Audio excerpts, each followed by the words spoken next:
Hi, and welcome to the next part in the Operation Alpha Nutrition series. And in this video, I'm going to go into how you can track your nutrition without weighing your food. As we know, tracking calories and your macros is the gold standard system that we have for making sure your diet is on point. However, it is quite fussy, and for very busy individuals, it can seem a little bit overwhelming and hard to kind of factor into a busy lifestyle. So it's important to understand that there is another system that you can use and you can get good results with.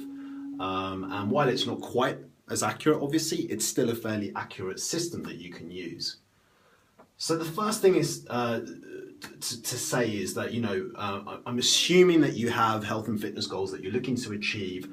And with regards to that, you are tracking and measuring things in terms of how much you're training and also the physical effect that your training and diet is having. So you want to have a very similar kind of approach to what we're doing here. So although you are not weighing your food, you want to be keeping a food diary of some sort, and preferably a photographic one, as this will be it will give you, a little bit more accuracy in terms of judging portioning size in particular. There's a very good app called the YouFood app. It's a free app which allows you to do that in quite a user-friendly way as well. So I'd recommend having a look at that.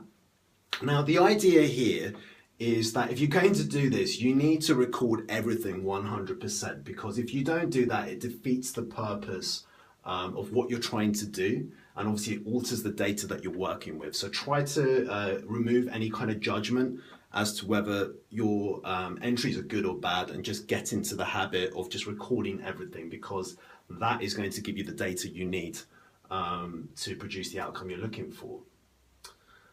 So when we come to portioning, and this is something that a lot of people seem to struggle with nutrition, what you can do, aside from weighing stuff, is use your hands as a guide. And this is because your hand is a very good system for this, because it's relative to the size of your body, which hopefully makes sense. So this is what we have over here, the system. So we have a one palm size is one serving of protein. So this could be meat, it could be fish, it could be cottage cheese, or maybe Greek yogurt, for example. One fist is a serving of veggies, and that could be, your veggies, green or the brightly colored ones. One cupped handful would be a serving of carbs, and this could be rice, it could be pasta, it could be oats, it could be potatoes, sweet or white, because white ones are okay as well. And beans. I don't mean baked beans, but I mean, proper beans and lentils. So that's your carbs.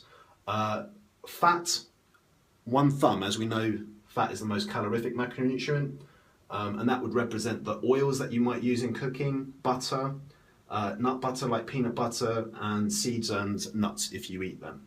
Yeah, so that's the system that you're going to be using. Just going to adjust this a little bit. So now we're thinking about the meals themselves. To build a plate, so we'll call it a plate for this in terms of what your meal is. This is the guide that you would use. So I've got men on one side, women on the other. So we've got, for protein, men would have 2 palms of protein, which would be roughly 40 to 60 grams. Women would have 1, which would be 20 to 30. For veggies, men 2 fists, women 1 fist. Carbs for men, 2 cupped hands, which again would be 40 to 60 grams of carbs. And for women, it would be 1, which would be 20 to 30 grams. And for fat, for the men, we've got 2 thumbs, which is 15 to 25 grams of fat. And for women, 1 thumb, which is 7 to 12 grams. Now, if you're thinking, oh, where's the specificity in here? Don't worry, we're going to get to that. The idea here is really, this is just a starting point and guide for you to work with. So I'm just going to switch this over to the other side, and then I'll start covering that in a bit more detail. Here we go. Yeah, so if you're a man, if you're eating between 3 to 4 meals using that system that I've just outlined, you're going to be eating roughly between 2,300 and 3,000 calories a day.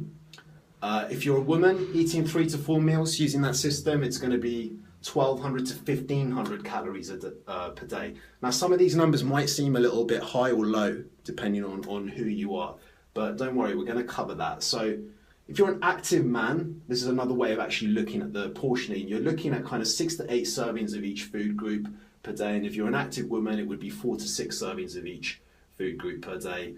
So if you're a woman, that would take the calories up to 1,500 to 2,100 calories, for example. So this is the interesting part. This is the most valuable part in a way, because now, as I've said over here, for the important part, what you have to do is think of all of this as a starting point, follow the system, record the data, and then you're going to track, measure, assess, and then adjust things as necessary. So that's obviously, you know, tracking all of the nutrition using this system, making sure you're making a note of the portioning sizes that you're using, and then you're looking at the effect it has on your body to discover if it's working for you or not. So if you end up needing more or maybe less food, what you're going to be adjusting primarily is I'm just going to move this over again. Very sophisticated video. You're going to be adjusting the carbs and the fat. What you don't want to be doing is reducing the protein. Having said that, if you're eating more food, you might increase your protein, but we don't want to reduce the protein. So if you need to eat less food, take away some carbs and fats. For the men, this would start by adding or removing 1 serving of carbs, which obviously for the men is a bit bigger than for the women. You'd be doing the same, but obviously remember, if you are a woman, 1 serving of carbs is half a cupped handful, and 1 serving of fat is half a thumb. So you can start playing around with this, and if you're a bit confused as to why you would eat more or less, well, you could think of it this way. If you might eat more if you're a larger individual, for example. If you are experiencing excessive hunger, like really excessive hunger, if you are somebody who likes to eat less frequently than 4 times a day, you prefer 2 or 3, for example. Also, you might consider eating more foods on each plate if you are a very active person and you train a lot, or you're somebody who wants to build muscle in a significant way. You're probably going to need more calories. So you might consider eating less if you are a smaller individual, if you're feeling too full, excessively full. You're somebody who eats more frequently as well. You eat more meals because obviously that's going to add up to more calories.